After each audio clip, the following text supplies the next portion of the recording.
Hey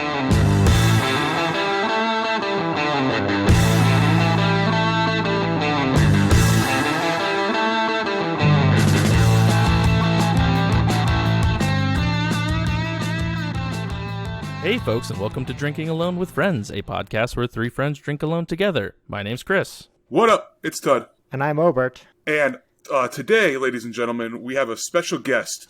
We have Matt Smith from Wandering Soul Beer Company out of Beverly, Mass. Matt, welcome to the podcast. What's up? Thank you for having me. Yeah, awesome. Always good to have a special guest. It's awesome, yeah. And someone in the beer industry. Come on now, that's the best. So Matt, tell us a little bit about yourself. Obviously, I just named, you own a brewery, Wandering Soul, out of Beverly. But tell us about Matt. Sure. Well, basically, I'm from New Jersey originally, and I moved up here to Mass like 12 years ago, and moved up here to play in a band, actually. And I'm a musician, have been for a long time. And the band didn't really pan out, but I stuck around up here. And I worked at a bunch of really other jobs, that paid the bills, but didn't really bring me all that much satisfaction in terms of the life, passion, mission sort of thing. So I got into the beer industry in 2010 and 2011, and I was working for Clown Shoes Beer, and we were doing some contract brewing, and I did a little bit of everything over there. Some sales, production, accounting, brewing some test batches, stuff like that. And then parted ways with them, worked for some other breweries, and then started up Wandering Soul officially in 2019. And it's just me, and I love it. It's a lot of fun. Nice. Okay, very important question. What was the name of the band, and what kind of music did you play? Well, the band... There's an NDA. He's not allowed to say. I'll have to give up all my royalties that I'm not making. Well, in New Jersey, we had a band called the Blithering Idiots. It was a ska punk band. And up here, It was called STEM, and we changed the name to Stereo Grove. So the band was called Stereo Grove. Kind of like a mix of all different styles, a little bit of reggae and some hip hop, funk, heavier stuff. I do play in a ska band. It just sounds funny saying that. I don't know why. I still. No, that's awesome. I play in another ska band right now. So. And what's your instrument of choice? Guitar. Okay, fantastic. Yes. As you can see behind me, I try to play a little bit too. I saw that. I have. Those aren't just props, I guess. Some stuff behind me. Oh, okay. Oh, nice. Yeah. Oh yeah, there you go. Fantastic. Yeah. Oh, nice. See, now we're gonna okay, guys, we're gonna lay down Freebird, and we're gonna pretend that Matt and Tut are duetting Freebird. Okay, so just do a quick cut. That might not go well. Yeah, I don't think so. Yeah, I think we might get some angry emails about that one. Well, we get kicked off YouTube all the time anyway, so it's fine. Oh Lord. So what made you decide you wanted to head out on your own and start your own brewery? Well, I had spent many years working for other people, and I reached a point where I felt like I had enough contacts in the industry, and I felt like, going and splitting off on my own and brewing at least one batch to see how it went would be something that, that I could do. But, honestly, like the motivation behind starting Wandering Soul was, it was tied into a life event for me personally where, I had always wanted to kind of do my own thing, but I actually wasn't motivated to do it until my wife was pregnant in 2017 and we lost our first daughter. My wife was full term in a pregnancy. So our daughter was stillborn. And we had to go, to go through a whole thing that I didn't even know, like that even happened to people, time in the hospital and all that stuff. And coming out of that, that's actually that event and losing her the way we did motivated me to put out a beer dedicated to her called Melody Maker. And that's the first beer that we brewed. And, that's what started the whole thing. And, it's a brewing. So I don't own a brewery right now. I brew my stuff at other people's breweries. I've done beers at 3 different breweries commercially, as well as like 10 collaborations at this point. So I bounce around, you know what I mean? And when we brewed Melody Maker, it was just, I call it a brewing project. It's not, I don't call myself a brewery. Okay. I have a shed behind my house that is a brewery, but I haven't released any beer out of there commercially. It's just for test batching, although there is a beer bottled here in Beverly right now that'll be the first release that was actually brewed in that shed. And it's a bizarre barrel-aged sour beer with peaches that took like a year and a half to make. It fermented in the barrel. Yeah, so figure that sounds if really good. If I'm gonna put out anything coming out of that shed, it's got to be something from Bizarro world. But yeah, that's kind of, the From the Yeah. Shed series. There you go. Yeah. You can have it. Yeah, I like it. So yeah, that's kind of the motivation. Not a typical way that a brewery or brewing project starts, but it was important for me to have a legacy for Melody. And beer in this Absolutely. industry and brewing was kind of just like the catalyst or the form that it took. You know what I mean? It could have taken another form if I had spent time in another industry. But beer and brewing is kind of all I know. Well, not all I know, but it was the thing that was the most natural fit because I have a lot of beer recipes and I've always wanted to do this anyway. So I took a recipe I had been working on when that whole thing happened in 2017. I was trying to perfect this recipe for a New England IPA that was under 5% alcohol. And that became Melody Maker after like 20 variations, both here in the shed and at our another place we lived here in Beverly. So I kind of took that recipe and that became Melody Maker. And, you know, the first batch sold out real quick. So we brewed another one and the same thing happened. And then it was kind of like, all right, I guess this is what I'm doing now. I didn't really have any other plan. I didn't really have a business plan. I didn't have any job prospects. I had to leave my job with Clown Shoes because I couldn't function because I was just really in a bad place. That was in 2017. I worked for some other places, but it just wasn't happening. Like I think that experience made me kind of just realize that I had to do something that was going to be a little bit more personal for me. And so just it's sort of a selfish thing, but it's like I had to do it. You know what I mean? And it ended up resonating with a lot of people. I formed a whole bunch of connections and friends now that have been through similar things because everything's printed right on the can. You know, I'm pretty transparent about what I'm doing. And I donate to charities, and there's a charity called Resolve New England that's connected to them. And every can of Melody Maker that gets sold, I donate part of it to them. And they helped me and my wife get through that. So, yeah.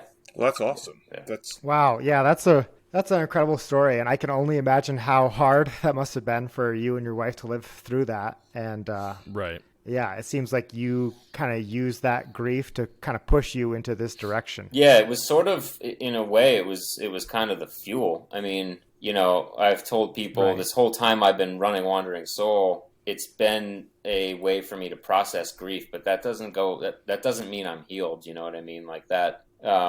This will be an ongoing thing, but it's been really an amazing experience. And when I saw that first batch of Melody Maker, like on the shelf with my recipe and the label I designed and all the beer that I pre-sold and delivered all myself. And it was important for me to do everything myself, you know, even though it like broke me physically. Because we do, we were doing 30 barrel batches. So it was like 200 something cases. Oh, yeah. wow. So each batch was 30 barrels. And now I've gone on to do, we're packaging a 60 barrel batch tomorrow. And I did It's a lot of I beer. even did an 120 barrel batch of Melody Maker last year. So that was like 1,000 cases of beer in one shot. And Wow. so it's a lot, but I have some help with deliveries now. I'm making the beer at a brewery called Bentwater, and they're based in Lynn, Massachusetts, and they have a distribution company. So they self-distribute, and they also distribute my stuff because there's no way that I can deliver 1,000 cases of beer myself. Yeah, that'd be nearly impossible as a one-man show. So luckily you have some help there. Right. Yeah. I can come up and help you drink it though, if you'd like. It'll make it Yeah. lighter. That's for sure. Actually, this I've seen this man room drink I'm beer. sitting in now, I know it's kind of dark, but like to my left, it's like a family room. And the first batch of Melody Maker that we did, the whole batch was stored in this room. Oh wow! Oh, wow. I actually have I have a video That's awesome. on somewhere in my email that my buddy took from his phone of what this room actually looked like. With like, it was like a panoramic shot with his phone going like this, and the beer was just like never ending, like just piles and piles of cases and there's kegs in the corner, and I'm thinking like, how did I do like that first batch? It was really a learning experience, because I knew the thing I underestimated most was the sheer physical toll of delivering the beer, not brewing the beer. That's the fun part, right? Delivering and lifting the kegs, and I've lifted kegs before, but I've never done anything like that. So in a Honda Accord. Oh wow! Oh, nice. Yeah, burying the lead there. Yeah. I was going to ask what car you were driving. Yeah, at I the went time, on. but- He was driving a smart car. Yep. Yeah, I have a Honda Accord. I still have it. I went on to purchase a 2000 Mazda minivan that has all sorts There you go. has an exhaust leak and all sorts of, the shocks are just gone. But that van, really, I paid $1,200 for it, and I got it paid for itself. Like, I've done so many deliveries in that van. It's sitting in the street now, barely functional. But I'm not. I don't need anything like fancy, like a fancy delivery vehicle. I just try to use the things I have. And, thinking about this business in terms of profitability was really hard for me, because it's so personal, and I never even intended for this to be a business. So having to look at like sales and profit margin and where am I spending money? Where am I making money? It was like really weird. Even though I have a background in this and I did that stuff for Clown Shoes for like 6 years, it was really weird to like do it for Wandering Soul, because I just never had a clear plan. I was confident I could sell an entire batch of beer and pre-sell it into all the stores around here and the bars and stuff like that. But beyond that, I didn't know how it was going to go. So, Well, it's good that it's turned out. I mean, it just seems that it's been working out. It seems, from what we hear. Yeah, it has been. I'm really grateful for it, and every day I wake up and can't believe I'm still doing this. Like, it's exhausting, but like every beer I've put out is tied to like a person or a concept or something that means something to me. They're I think we've done 10 beers commercially, and like literally every one, like designing the beer, the labels, I do most of those myself. I've had some help, but like seeing a beer take shape, like start to finish, and then have it the finished product. Each time it's like you're creating something that's like, beer's like a living organism. You're dealing with a living organism in the yeast. So, it's for me, it's like bringing things to life constantly. So I think that's... Yeah, and everyone's unique. Everyone's unique, and that's been actually, like, it sounds weird to say it, but like when we lost Melody, like bringing all these other things to life, some of them connected to her and other people, it's been really that's been fueling me, like, because I feel like it's an artistic thing, but it literally is like bringing something into the world. So it's I could totally understand that. So it's been a very moving experience for sure. It sounds like it. And well, I have a ton more questions for you, but it sounds like Tud was lucky enough to get some of these Wandering Soul beers. I was wondering if Tud could crack one open and you could tell us a little bit about it. Sure. Yeah. So I have the entire 4-pack sitting in front of me right now. I wanted to bring them over so I could take a look at them as you were talking about them. But I am really curious about this Young Mouse Belgian ale with mango. So while I pour this, do you want to tell us a little bit about it? Yeah, sure. I have some here too. It's not cold, but I have some others I can drink at some point here with you guys. Sure. But yeah, Young Mouse is it's a Belgian golden ale. It's around 7% alcohol, and I brewed it first in 2019, and the version you have was just canned like not even 2 weeks ago. We added mangoes to the beer, so those fermented out. They were added while the beer was still fermenting, and some mosaic hops are in the whirlpool and in the dry hop. So I really like the combo of mosaic and the actual mango. Nice. Looks good. Oh yeah, I sent you a glass. Oh, Yeah. I sent you a proper glass, glassware. Oh wow! I literally yeah. can't remember. I Yeah. don't remember Nice. shipping you that package. I'm on like no sleep. Like we have. So I guess I should say like, after Melody, we've gone on to have 2 other children, and Oh, wow. and they're okay. both doing. We just had a baby. She's 4 weeks old today. Oh no Oh, wow. way! Yeah, Wow. so I haven't been really sleeping much, but and we have a 2-year-old named Willow, and our new daughter's named Maya. So like when I shipped that to you, I honestly have no recollection of that. Hey, I don't have kids, but I do hear from my friend, Chris right here, that you don't get much sleep for that first couple weeks. Yeah. So No. Babies, man, they're great, but like they just need so much stuff. Like it's like, come on, get a job already. But Yeah, but they do need a lot we need things all the time. It's around the Oh. clock. Yep. And Yep. but Young Mouse is we used a Belgian yeast that's very a very classic Belgian yeast, and Smells it's amazing. it's got the Belgian stuff going on, but it's not. I'm not a fan of like if there's any funk in a Belgian beer, for me, I'd rather go all in. And just do a sour beer, which I did here, but in this one it's pretty clean. It's pretty clean for a Belgian beer. Like you get some of the clove banana type thing. It's not over the top, but I think the mango and the mosaic hops really bring out a fruity element. It's got a lot of fruit character, I think. It has a ton of fruit character. I like this. This is not, as you were just saying, and Chris I think was agreeing too. Yep. Belgian beers are never, I'd rather have a sour than a Belgian, but Yeah. this is very smooth and almost more fruity than I would expect. It does have some of those Belgian notes, but Yeah. We always joke that Todd is our fruit spurt of the pod. He can tell us what all the fruit flavors are in the beers. Well, hopefully you get some mango out of that one. oh, there's a ton of mango. It's Yeah. it's not as so for you two guys, Chris and Obert. It's not And as the listeners, Yeah, and the listeners. It's not as mango-y sweet as I was expecting it. It's definitely more like a dry mango, Yeah. and that's interesting to me. The beer dried out to a level that I didn't actually really expect either. The yeast strain we used was really potent. The first time we did it in 2019, it was a little sweeter, but I like my beers really dry. Like that's just kind of what I like. I'm not really into overly sweet. So, and again, I'll get you guys some of these beers as well once I can actually get my head on straight here. Yeah, so the beer, it's I was saying before, every beer is dedicated to a person or a concept. And Young Mouse is the nickname for my nephew, Oscar. So my sister, Amanda, and brother-in-law, Ryan, are Oscar's parents, and they love Belgian beers, and they helped me develop the recipe. They actually came up here to brew the test batches with me.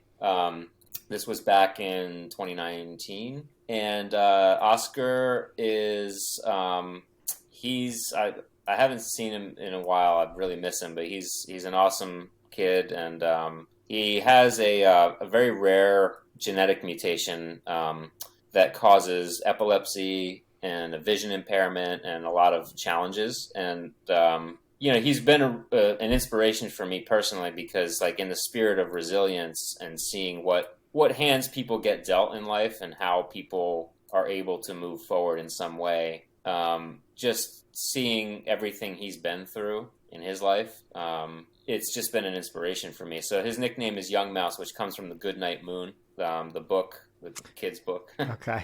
Okay, And I read that book a lot as a child. yeah, there's a little mouse in the book, and so that's where the name comes from. And mango is like one of his favorite types of fruit, or it was in 2019. I don't know if it is now, but I'm sure he still loves it, and so that's why we chose to add mango. Oh, here. that's really cool. And So Todd, what do you think? So what is? Can you? Oh yeah, I have so many questions. yeah. The artwork, Oscar painted that. Oh, okay. Oh, no way. Oh, That's cool. really Wow, cool. That's That's awesome. cool. Yeah, Yeah. he Now, how old is Oscar now? He is 4 now. Okay, because that's better than art I could do as an adult. So. Yeah, it's for the listeners to the podcast, head over to Instagram and see a picture of it. But it is it's really cool looking. I think that this is. I had so many questions about the artwork, and to learn that you're designing these, or in this case Oscar designed this one, is just it's wild because it's some really cool art. Yeah, he his parents helped him with it, but he he, like I said, he has a vision impairment, but he can see different colors, and so that's why it's so colorful. And you can see his eyes kind of light up when he sees bright colors. And the other version from 2019, he painted that as well. That was a different piece of art that he did. So again, very colorful. But this one was I asked Amanda, my sister, to send me some of his paintings more recently, and she sent a few. And this one really I thought would look cool on a beer can. And so I did the layout and stuff myself, but that's all he did. He did the artwork. So that's awesome. That is awesome. That's really cool. So Todd, I know we just heard what it's supposed to taste like, and you said yes. Yeah, no. So it does. It definitely tastes. It definitely has the Belgian characteristics to it. A little bit of that banana-y type flavor. I guess that's from the yeast, right? I mean, I would imagine that that's kind of what causes that type of spicy flavor. Yep. And then that mango flavor is just it's a great drinking beer. I know it weighs in at 7% ABV, but this is I would on a hot summer day, this is something like easy drinking that I would sit outside and just sip on. Maybe while mowing the lawn. This is great. Sounds dangerous. Yeah. It's deceptively dangerous for 7%. Yeah. It sneaks up on you. Yeah, I'm glad you like it. Yeah, it's cool to do the beer, because I was brewing at another brewery in 2019. I was making stuff at Castle Island Brewing in Norwood, Mass, and pretty cool to do the same beers at multiple breweries and see how they're different. I think Melody Maker is a very consistent beer, which is why it's my flagship, and I know that recipe inside and out. But Young Mouse changed a fair amount, and I changed the recipe a little bit too. Like the grain bill is a little different. It's got a lot of wheat. I think about 40% of the grain bill was wheat, flaked wheat and white. Oh wow! Flaked wheat and white wheat, and the yeast adds a lot of character for sure. How does that work up there? If you're brewing out of different breweries, how do you get the water? I would assume like water makes a big difference in this. How do you get the water to be consistent across? Brewing out of Norwood, brewing out of Beverly, brewing out of whatever Lynn. Yeah. It's a good question. Well, at Castle Island, the water was pretty neutral. Here in Beverly, it's closer to what it is in Lynn. So, I try to mimic the water here in Beverly wherever I go, wherever I've gone. So, for instance, Castle Island, the chlorides are a little higher here in Beverly. And so the ratio of chlorides in the water to sulfates is really important for some of the beers that I'm making. And the water in Lynn, they actually have their own water source, and it's like really good for brewing. Just the mineral content is really spot on for a lot of the styles I do. But yeah, trying to recreate the water profile here in Beverly is what we did at Castle Island. So yeah, that's the short answer. Water chemistry is a part of brewing that really took me some time to understand. And it's something that I think I can imagine transitioning from being a home brewer to doing it on a more commercial scale. That's something that would be a whole new ball game. Yeah, and honestly, like taking these 5-gallon batches and showing up to a brewery like Castle Island and being like, "Here we go," it was pretty daunting. They worked with me on the recipe. The recipes that I've brought to these breweries don't really change. Like the homebrew recipes, it's really just math to get it up to the right scale. Some of them have changed. Like, there were a few that I brought where I was like, sure you want to do that? Yeah.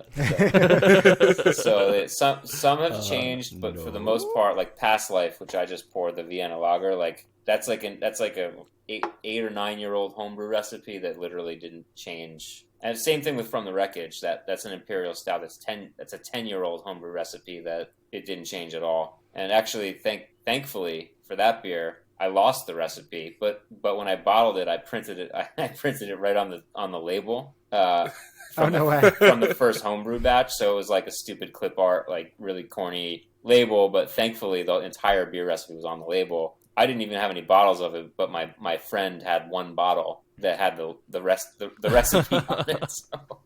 No way. Oh man, what luck! So close to being lost forever. Yeah. Well, so sounds like you cracked open. What did you say? Past Life? Yeah, Past Life. It's a Vienna lager. It's a style that I love this style, and it's not many breweries do a Vienna lager. Like you don't see too many of them out there, and I love lagers. Like I love pilsners, and that's actually my go-to, like a Czech pilsner. Okay. But I figured, I released it in the fall in 2019, and this one here is actually from the fall last year, and it's aging pretty well for nice. what it is, I think. So yeah, I mean, this is the can, and it's basically, if you can't see it, it's my friend. I didn't draw this. Someone else did. An art teacher that we're friends with named Mary. And it's basically, I had a concept in mind where there would be a guy, like a sketch of a man or a person looking into a mirror. And on the other side of the mirror was like a flipped version, like an upside down version, almost like looking into the upside down sort of thing. But I wanted it to be like a scientific drawing sort of thing. There you go. And then that's the other. Oh, that's cool. Yeah, so I like that. So she drew that by hand, and I did the layout. And the whole idea with this beer, with it, being a Vienna lager, it's the idea behind Past Life is like, posing the question: do you feel like you're the same person that you were 10 years ago, 20 years ago? It's trying to think about, people use the phrase, I was in corporate America for a while. People throw around these phrases that get like so overused, and one that stuck with me was like, oh, in a past life I was a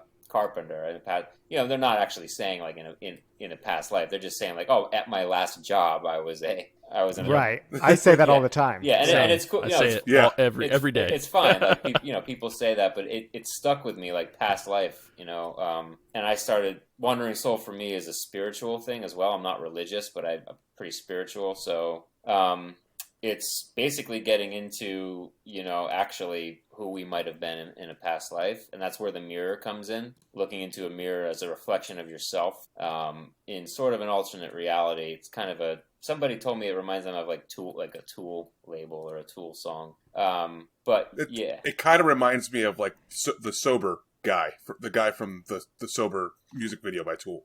Yeah. Yeah.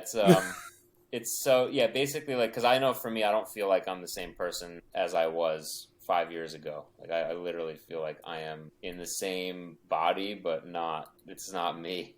Because, like, when you go through, that's what PTSD will do as well. Like, some of the stuff that we went through, it changed me. And it changed both of us. And not necessarily in a bad way. We're just different people, Sure, I can imagine. So a lot of times I'll look at pictures of myself from a long time ago, and it just feels like I'm looking at somebody else, and again, not in a bad way, but sort of in an out-of-body experience way. And that's where the concept came in. As for the beer, it's, we used a really classic German yeast strain, and the recipe is pretty complicated from the grain bill. It's got like 8 types of grain. 2-row, Pils, Munich, Vienna, obviously, some crystal malt, some chocolate malt, and the hops are all noble hops. So it's Magnum for bittering, which is a German hop, and then there's Czech Saz and Hallertau in the finish of the beer, because I love that combination. So yeah, I mean, it's this was canned in September of last year. But it's actually with it not being an IPA or overly hoppy beer, I do think it's aging pretty well. So very nice. Yeah, I know. It's funny how those seemingly the most crisp, cleanest tasting beers seem like they have, so much more to the recipe sometimes. Yeah. Now it looks so. I mean, with a Vienna lager, that looks very dark. Was that done purposely, or is that just a style of that? I'm drawing a blank on what a macro Vienna lager is for the listeners to kind of relate back to. But it is dark.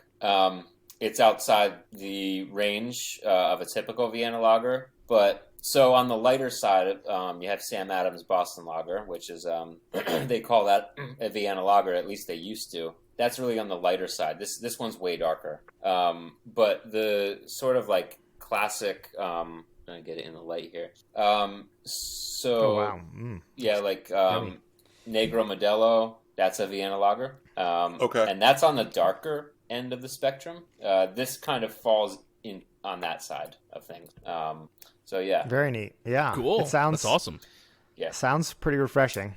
yeah. It's yeah. I think it was better when it was like super fresh, personally. But I think it, like I said, it's holding up well, and it came out nice. You know, I have a lot of lager recipes that I really want to crack into, but the thing is, they're hard to make and they are expensive to make, and a lot of people expect to pay for a 4-pack a certain amount of money for anything that's a lager, and I have not been able to. I actually almost lost money making this beer.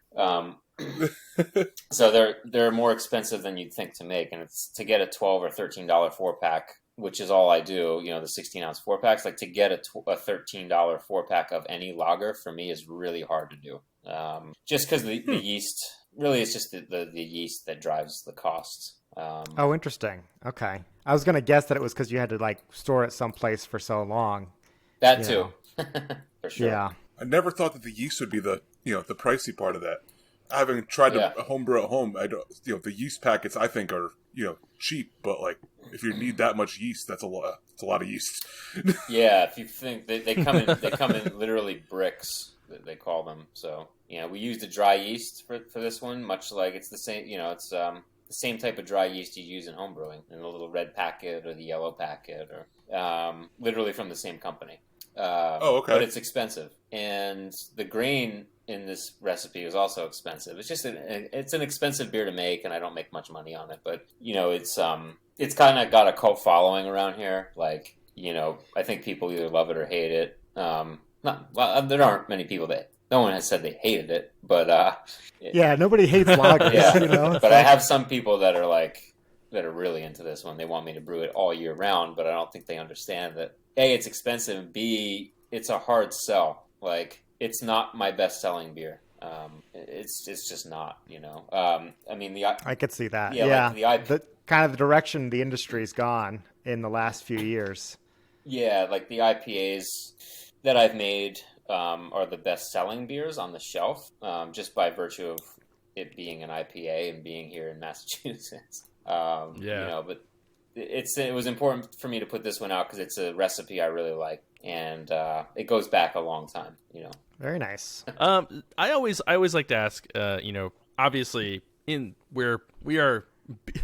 We're not in the beer industry. We're beer industry adjacent, obviously, doing this podcast. Yeah. But like we all fell in love with craft beer many moons ago, many eons ago, and we all remember like that first time we had our first so-and-so that was like, oh, this is beer and it is good. So I wonder if you remember like your gateway beer, whatever beer set Matt down this path. I had that on my list of questions too. That's always just a good one. It's a good one. It's a great question. For me, it was Stone Ruination. It's a solid. Yes. Yeah. Yes. I remember my first Ruination. Yeah. Yeah. And simply because I had never, ever in my life had anything that bitter, especially for a beer. And it was so different than the beer that I had, which was all like, Yingling and stuff like that, being from New Jersey. Just really light, just really light stuff. And I had that, and I was just like, my mind was blown because it made me realize that I really, really, really like bitter beers. And to the point where a lot of these recipes, I really had to hold back on the bitterness, especially brewing these New England IPAs. I've learned a ton. I always, in the test batches, had a tendency to go heavy on the bittering hops. And it's just because that's what I like, and even the IPAs I've done, some of them are on the higher end for IBUs, but Stone Ruination for me was like, I just using hops in that way to achieve that level of bitterness. I love West Coast style beers too, so that would definitely be it. Also, Smutty Nose IPA, like the original finest kind. Same thing, like pretty bitter, you know. And I think that kind of like opened my palate up and made me realize what you could do with hops, and that kind of intrigued me that something could be that bitter but flavorful, you know. So yeah, I remember that with one of my like first Magic hats that I had. It was 100 IBU beer that they put out, and I was so enthralled with how bitter it was. And I think over time my palate has changed a little bit, where I still like the bitter, but not as much as I used to. And that beer I just remember that one always being at like the top of my list for something I remember just being like, holy shit, this is bitter as hell. yeah. So question for you. So you're brewing out of your shed, you're brewing with other breweries. What's the expansion plans of Wandering Soul? When are we going to get it in Connecticut? Do you plan on opening North Carolina? your own tap room, Montana? I mean, he's way out there. Yeah. Well, I have been scouting out a location here in Massachusetts, a physical location for a tap room. I've seen a bunch of places. You know, I actually had plans to do something, then COVID hit, and I had to kind of switch gears a little bit. But you know, for this year, I'm going to keep doing what I'm doing. And you know, I do send some beer out of state when I have the capacity to do that. You know, I only brew one batch a month. That's another thing too. Like, whenever I come to a store or a bar or whatever it is, like, hey, what do you got? You know, I always just come with one, just whatever the flavor, kind of like flavor of the month.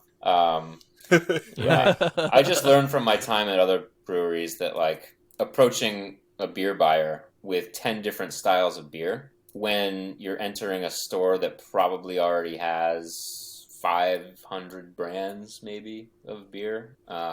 If it's a really good store, you know, coming in with like, here's this and this and this, I got this and this and this and this, it's just overwhelming, you know. It's like, that's not the way I wanted to do it. So, you know, so anyway, I've shipped some beer out of state to like New Jersey, that's where I'm from, and New Hampshire a little bit. So, Okay. You know, I do have some out of state stuff going on, not Connecticut yet, or North Carolina, or Montana, but maybe someday. It's okay. We can be patient. Yeah. Now, I don't know if this is caught up in Boston. I'm not aware of it. But so like in Connecticut, I'm sure you've heard of like 12% Beer Project. Yeah. Where it's like the conglomerate of breweries, and kind of everybody just kind of brews out of the same place, and they just kind of sell it, and they're their distribution model. Does Boston have anything like that, or that upper Massachusetts area that may be an option for you to help expand your reach if you so choose to do that? There are some things like that up here, and I think it's pretty cool because it's very collaborative. You know, I think that is certainly an option, and I've talked to a lot of different breweries up here about kind of creative ways that we can, you know, collaborate or do some things together. You know, I think for me right now, like doing the small batch collaborations with, for example, there's a brewery here in Beverly. I could walk there. It's called Old Planters, and I'm friends with those guys, and we're going to be doing our third collaboration beer. We have a series now that we're doing called Old Soul. So Old Planters, Wandering Soul. We call it Old Soul, and it's a rotating. I like it. Yeah, it's a rotating hop thing. We do single hop IPAs, but they're like hops that most people have never heard of. Like, we did one with a hop called Nectaron, and Oh wow. yeah, it was I managed to get some of this hop called Nectaron, and I had never even brewed with it. I just heard some random things about it from New Zealand, and one of the best beers I've ever had my hand in, I think, for me personally. And so doing small batch collaborations is really cool for me, because we brewed it at Old Planters, and they took half the batch for their tap room, and I took half the batch for me to distribute in my van. And, you know, get it into some stores. So it's a pretty cool model that we have, though, because like they have a 10-barrel system, and they'll keep 5 barrels for the tap room to where you can have it on tap. It's the only place you can have it on tap, and the other 5 barrels goes out in can form to the different stores. So like 10 stores.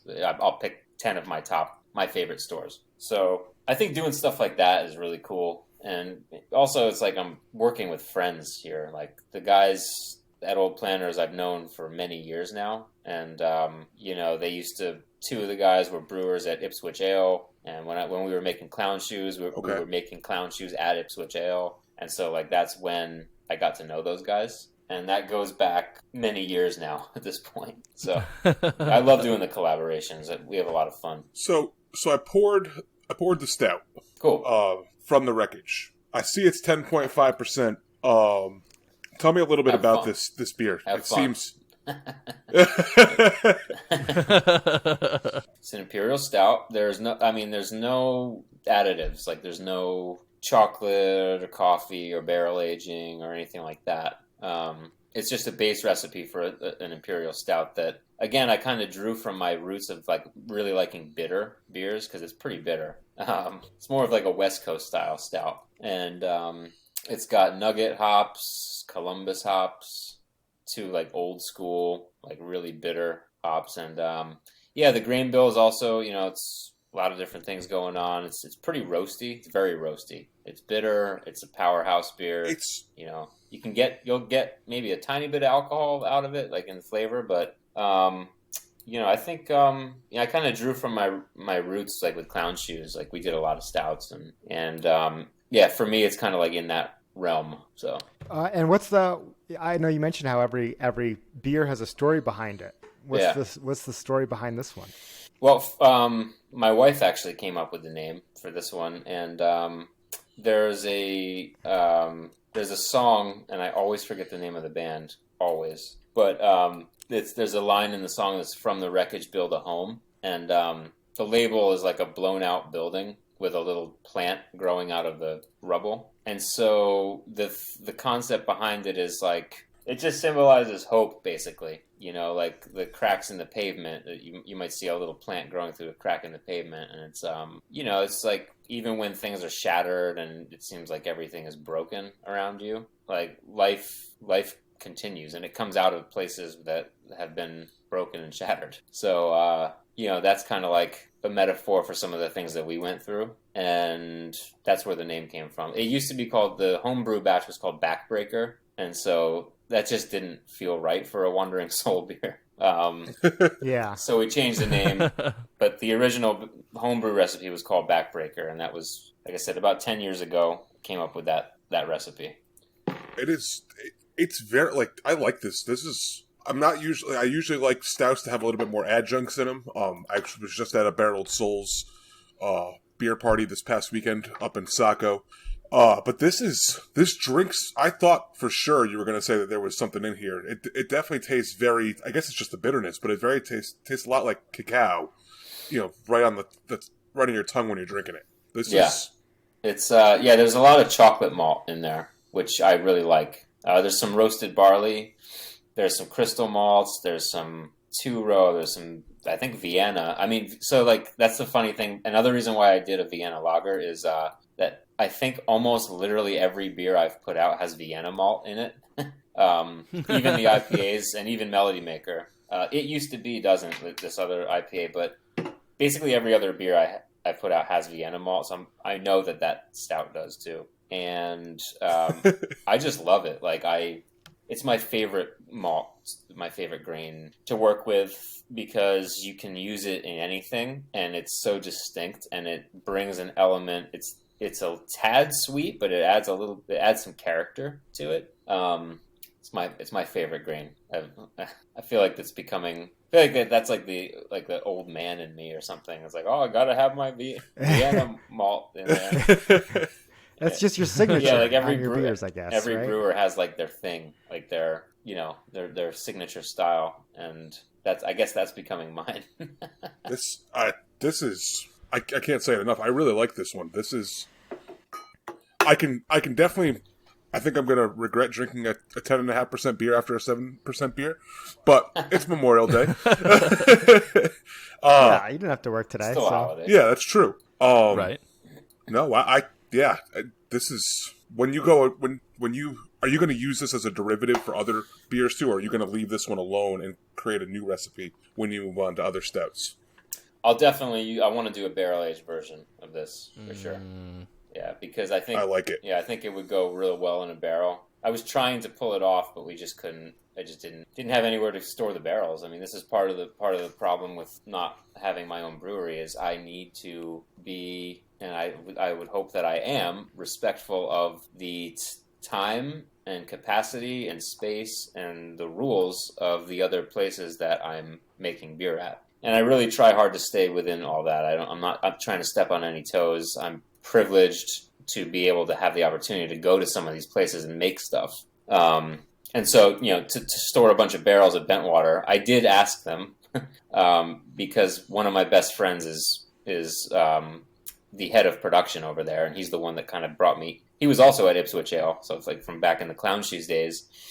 And I asked him, and I think he like literally never even responded to me. So it's yeah. Someday we'll do a barrel aged version of that. Nice. Yeah. Very cool. So Matt, where can our thirsty listeners find some Wandering Soul beer? Well, I have a map on my website of all the stores that have it. I try to keep it up to date. Like I said, I am the only person working for me, so I do the website myself, and I really try to keep it up to date. But Massachusetts, around Boston and north of Boston, I have a pretty good network of stores and bars that'll have it on draft as well. And then out of state, New Hampshire and New Jersey, that's all on my website as well. So it's pretty limited though. I mean, I'm only brewing once a month, and I'm either doing 30 barrel batches or like 60. So I try to spread it out, you know what I mean? But most of the beer is around Beverly, Salem, Mass, Boston, around here. Yeah, I really want to try that Melody Maker. It sounds really good. It sounds like a good flagship. Yeah, I will definitely going to keep my eye out for that. I can send some to you guys once we have a new batch. We're doing a new batch next month. Oh, awesome. Fantastic! Yeah, that would be sweet to have follow up. I'm sure we'll stay in touch. Yeah, and we're canning a beer tomorrow called Things We Don't Say. That's a double IPA that we're canning tomorrow. Like I'm going there tomorrow to do it, and that's actually my best selling beer. It's a double IPA. I didn't have enough of that to send, but everybody seems to really. It's not my favorite beer personally, but it seems to be everyone else, most other people's favorite. So yeah, that'll be rolling out. Right off the line tomorrow over the next week or two, and hitting all the places, and people get pretty excited about that beer in particular. And fantastic. Yeah.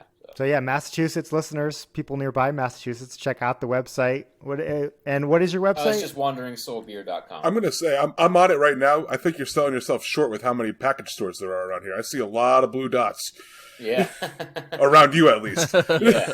Yeah. It's a pretty good reach that we have here. I've gotten a lot of requests from stores that wanted to take in the beer, and thankfully it's been going pretty well. Part of the reason I do one beer a month is to allow those stores to pull through the product and not get overloaded. And I like to go to a store and see that they're sold out, and thankfully it happens a lot. So yeah, I've been kind of just doing like a rinse and repeat of the way I started it in 2019. Like if it ain't broke, don't fix it. And I'm not trying to reinvent the wheel and do every style under the sun. And I'm not trying to do like a hard seltzer or like a pastry stout or anything. I mean, I think that there's a time and a place for everything, I try to stick with beers that I don't really do many adjuncts. The mango is like as far as I pushed, although the sour beer that I've done is kind of like pushing it further. But yeah, I try to like just do beers that I like to drink. They're all homebrew batches anyway. I'm just a home brewer. I'm not a commercial brewer, and I don't pretend to be the guy that can go up on the brew deck and start pressing buttons and know what everything is going to do. You know what I mean? Like I can do certain things, and certain things I can't do. And if you left me alone in a brewery and told me, to go on an automated system, I'd probably burn the place to the fucking ground. But,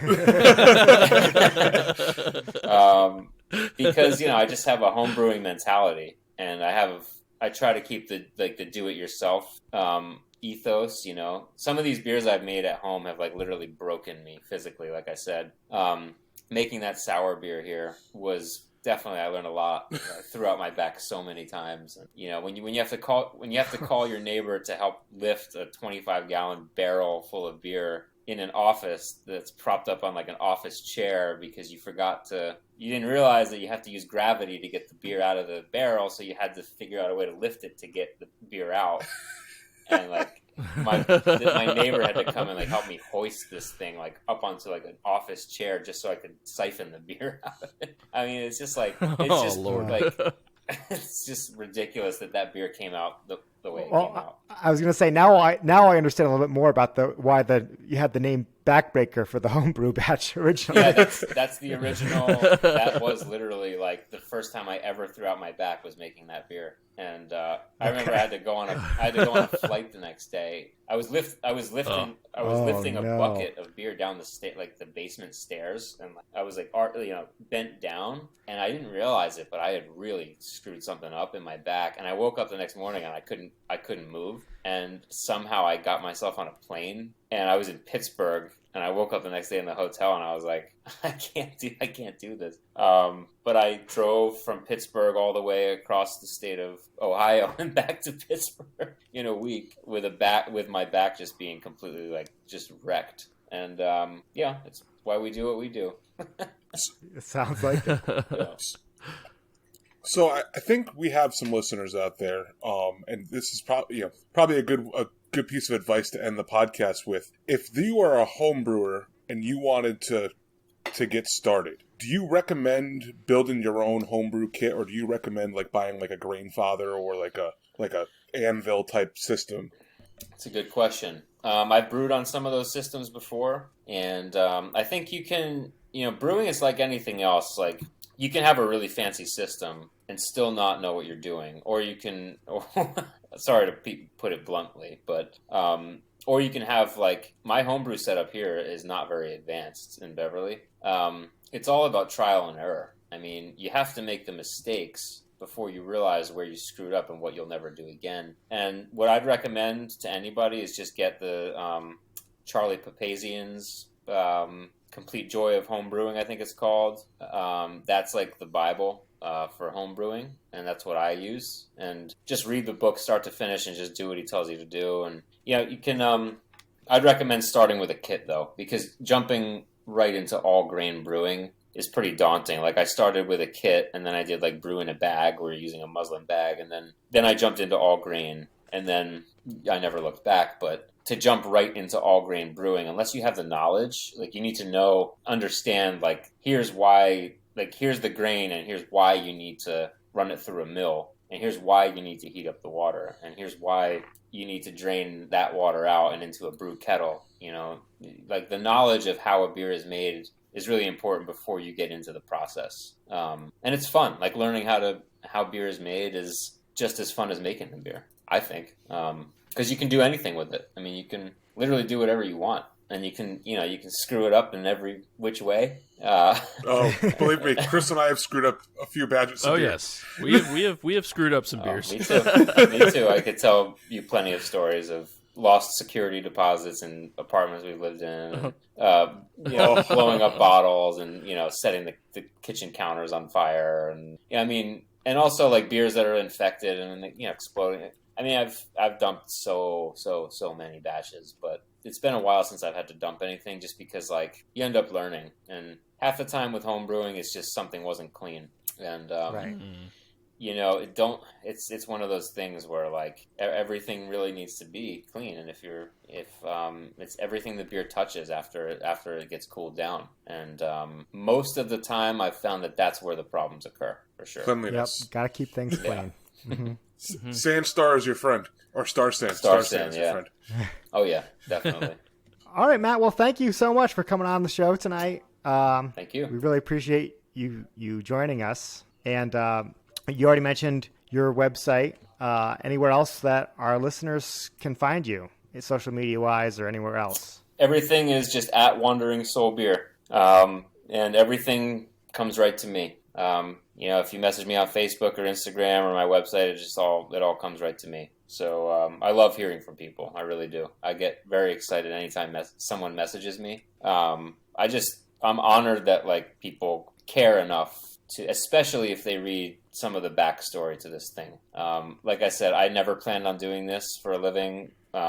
It's taken shape the way it has, and I'm just honored and like really privileged every single day to be able to do this. And I fully realize that I'm in a situation in where I have this platform that I can use to hopefully try to help some people too. So like when I hear from people who've, I really do want to help people. Like that's really at the root of Wandering Soul. And it's sort of become like, in a way, a support group for some people, because like I've stayed in touch with a lot of these people that have gone through these things in their lives that are just gut-wrenching, like I've been on the news a couple, like on TV and in Boston Globe and stuff. And when that happened, like that was mind-blowing to me. But the day after the thing aired on the news here, I got this flood of people that were contacting me with some really heavy stuff. And just so honored that people would share these things with me, and staying in touch with them. And just, it's not easy to talk about some of these things that people go through that are really, really hard life experiences. And I think talking about it, that's why I put out a beer called Things We Don't Say, because a lot of people go through things in their life they don't feel like they can talk about it because you don't want to make someone upset. And that's another thing I'm really trying to poke a stick at with Wandering Soul, is like, trying to be transparent and trying to allow people to talk more openly about things. And, like our story is now public about what we went through. And that's okay with me, because now, like Melody, like I feel like I have a legacy for her. And I don't know if that would have happened if I wasn't willing to take the risk of being too personal in like a public way. So anyway, now I've extended the time of this podcast. Sorry. No, that's awesome. I think that's a great place to leave it. Yeah. Your story is amazing and inspiring. So and so is thank you for joining us and sharing it. Oh, and so is the beer, according to Tud. You guys will get some too. I promise I'll get some to you guys. All right. It's all good. I understand. The babies. Once we get into any sort of routine here, I'll get you guys some stuff. Yeah, and so with that, thank you all for listening. Obviously, special thanks to Matt and Wandering Soul Beer. Please make sure you head over to social media and follow us everywhere at DAWF Podcast, and make sure you send any emails to us at dawfpodcast@gmail.com. Matt, do you have an email address that you'd like to share? Sure. As I'm going through this? Yeah, it's just matt@wanderingsoulbeer.com. Please make sure you head over to iTunes and leave us a rating and a review, and also make sure you head over to Patreon if you want some bonus content over there as well. Again, thank you, Matt. With that, my name's Tud. My name's Chris. And I'm Obert. And remember, if you're drinking alone, do it with friends. We did it! Yay! Awesome. Thank you, Matt. Thank you for being here. This was a lot of fun. This is awesome. That was fun. I appreciate it. It's nice to take a break from like my wife's texting me like I need to go to sleep. But it was nice to kind of like take a little. I haven't done anything like this in a while, so I appreciate it. It's always fun.